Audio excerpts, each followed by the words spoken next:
नमस्कार. पिंगा गो पोरी पिंगा या मालिकेमध्ये आजच्या भागात आपण पाहणार आहोत की वल्लरी आणि मनोज बोलत असतात.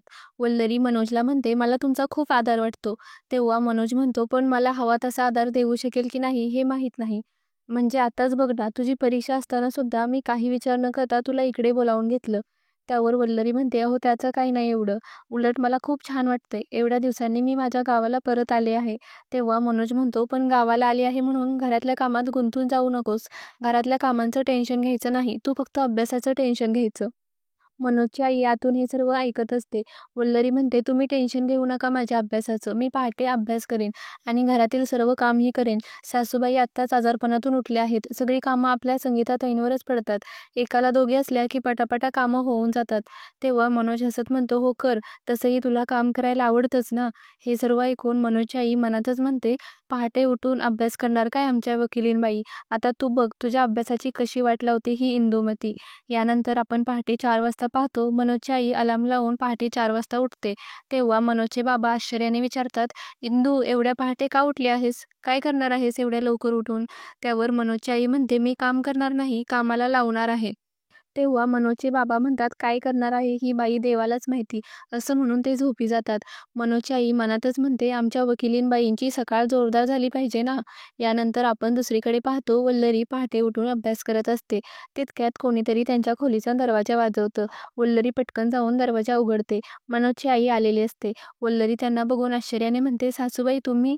तेव्हा मनोजची आई म्हणते, "आमच्या महाराणीला उठवायला आले आहे." वल्लरी सांगते, "मी झोपलेच नाही, अभ्यास करत होते." तेव्हा मनोजची आई म्हणते, "मग बाहेर यायचा मुहूर्त पाहत होतीस का? पोरीला बघायला पाहुणे येणार आहेत आज. खूप काम आहे. लवकर बाहेर ये आणि पटपट आवर." त्या दोघींच्या आवाजाने मनोज जागा होतो आणि आश्चर्याने विचारतो, "आई एवढ्या पहाटे कसला गोंधळ?" त्यावर मनोजची आई सांगते, "काय नाही रे, आज आपल्या मनीषाला पाहायला पाहुणे येणार आहेत ना, मग मी लवकर उठले आणि चहा ठेवला. म्हणून म्हटलं सूनबाईंना विचारावं, घेते का थोडासा? ते अभ्यास करते आहे ना सकाळपासून म्हणून." मनोज आश्चर्याने म्हणतो, "सूर्य कदाचित पश्चिमेला उगवला आहे आज." असं म्हणून तो झोपून घेतो. मनोजची आई हळूच वल्लरीला म्हणते, "हे बघ, घरात पाहुणे आले ना खूप काम असतात. घर झाडणं, अंगण झाडणं, सारवणं, रांगोळी सगळं करायला लागतं आणि एवढ्या लोकांचा स्वयंपाकसुद्धा करायचा आहे. लवकर आवर आणि बाहेर ये." असं म्हणून त्या तिथून निघून जातात. वल्लरीसुद्धा बाहेर येते. मनोजची आई वल्लरीला लाकडे उचलायला सांगतात आणि झाडू मारायला सांगतात. त्या तिच्याकडे बघत उभ्या असतात आणि काम करत असताना त्या वल्लरीवर ओरडत असतात की, "तुझ्या माहेरच्यांनी तुला साधा झाडू मारायला सुद्धा शिकवलं नाही का? कचरा दिसत नाही का तुला? का मुंबईला जाऊन चष्मा लागला आहे तुला?" मनोजची आई वल्लरीकडून सर्व अंगण झाडून घेते, सारवून घेते आणि काम करताना त्या मधून-मधून वल्लरीला सारखं "काम नीट कर" असं म्हणून ओरडत असतात आणि म्हणत असतात की, "मुंबईला गेली शिकायला आणि सगळी कामं विसरून गेली मॅडम." यानंतर आपण पाहतो मनोजला जाग येते. वल्लरी खोलीमध्ये नाही हे बघून तो बाहेर येतो. तर इकडे वल्लरी रांगोळी काढत असते. मनोजची आई तिथेच वल्लरीकडे लक्ष ठेवत झोपी जाते. मनोज बाहेर येऊन आश्चर्याने वल्लरीला बघून म्हणतो, "वल्लरी, हे तू काय करते आहेस?" मनोजचा आवाज ऐकून मनोजची आई जागी होते. मनोज आईवर ओरडत म्हणतो, "पहाटेच्या 5 वाजले आहेत आणि तिला हे काय करायला सांगितलं आहे तू?" तेव्हा मनोजची आई म्हणते, "मग मी करू का हे? घरात 2-2 सुना आहेत म्हण्या, पण एक सुद्धा कामाची नाही. आज माझ्या पोरीला पाहायला पाहुणे येणार आहेत, मग करायला नको का? का आता हे सुद्धा मीच करू?" आणि त्या वल्लरीकडे बघून म्हणतात, "ही तर काही कामाची राहिलीच नाही मुंबईला गेल्यापासून. मॅडम झाली ना ती. कसं काय तुझा संसार होणार हे म्हण्या देवालाच माहिती." आणि त्या वल्लरीला म्हणतात, "तू काय बघत बसलीस? हात चालव पटपट. अजून घरात खूप काम आहे." वल्लरी मनोजला खुणावून काही बोलू नका असं सांगते. यानंतर दुसरीकडे आपण पाहतो की प्रेरणा टिफिन पॅक करत असते. तितक्यात तिला कोणाचा तरी कॉल येतो.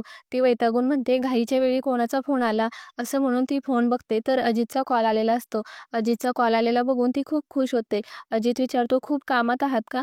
तेव्हा प्रेरणा सांगते, "नाही बोला ना." त्यावर अजित म्हणतो, "ते आपलं भेटायचं ठरलं होतं ना?" तितक्यात तिथे श्वेता आणि मिठू येतात. प्रेरणा कॉलवर अजितला म्हणते, "मी तुम्हाला म्हणाले होते ना की वेळ आणि ठिकाण कळवते मेसेजवर, करते मेसेज." असं म्हणून ती फोन ठेवते. मिठू आणि श्वेता आश्चर्याने प्रेरणाकडे बघत असतात.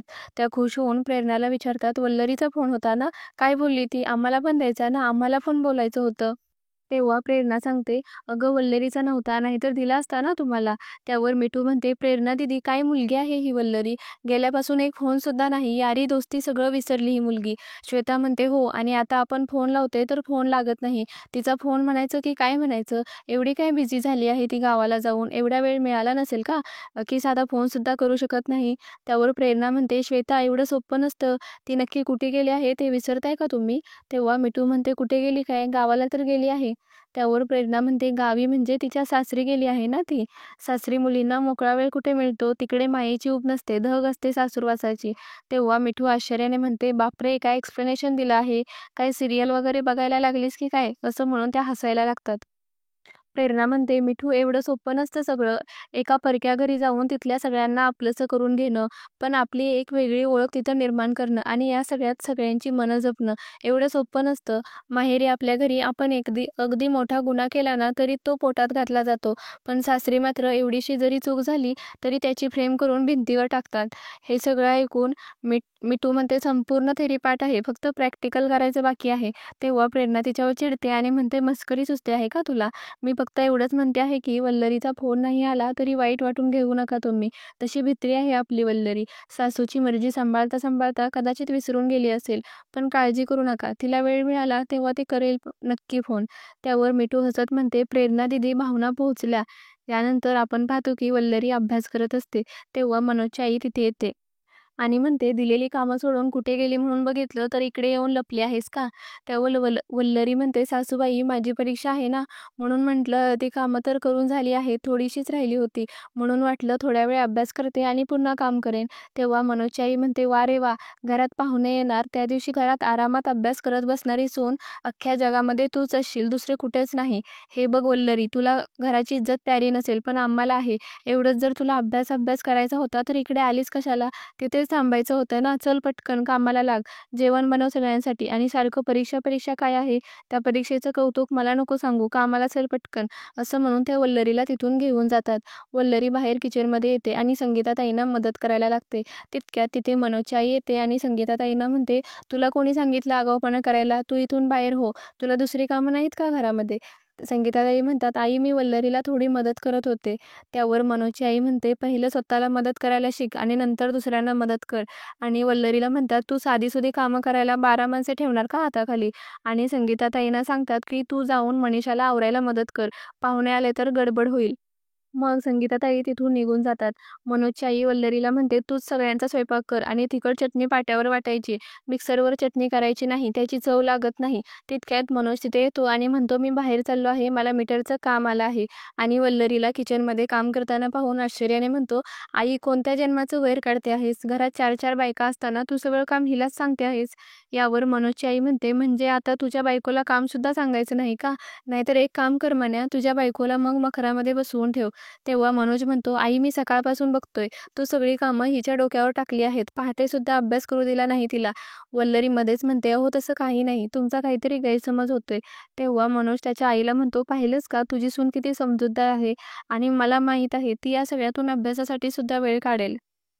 त्यावर मनोजची आई म्हणते, "एवढंच जर होतं तर तिला इथे आणलंच कशाला? मुंबईमध्येच ठेवायचं ना.